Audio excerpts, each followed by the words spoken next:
here in Thunder Valley. Del Worsham, #1 in the points. In doing that, he becomes only the 5th driver in history to lead the points in both Top Fuel and Funny Car. In the other lane, it's Morgan Lucas. He won Pomona at the start of the season. 2nd in 2005 is his best start here. Been struggling of late.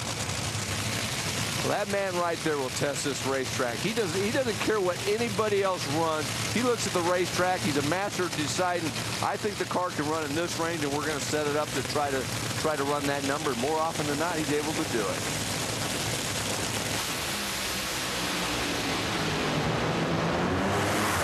Oh, yeah. Whoa!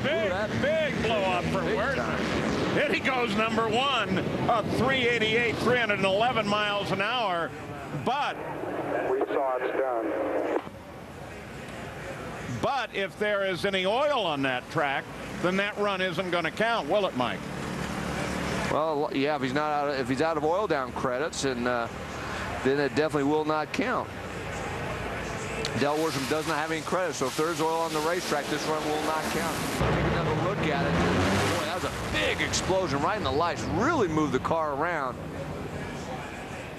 One more look at this thing. I mean, he had good numbers. It wasn't overly aggressive, but like I said, Alan Johnson knows the racetrack, figures, okay, this is probably the numbers we're going to run.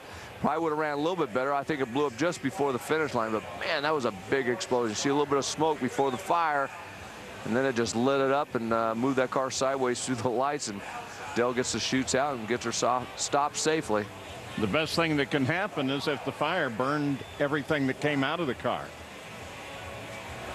Well, Top Fuel qualifying continues with Worsham, at least for the moment, sitting #1. Morgan Lucas moved up to 3rd. Spencer Massey, the winner of the last 2 races. I'll tell you what, he is looking so good.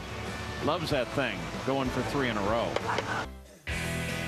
And with this run just a few moments ago, Del Worsham went to #1. But the engine exploded at the end of the run, oil on the track, and so the run was disallowed. Del Worsham still has not made it into this field, and Tony Schumacher remains #1.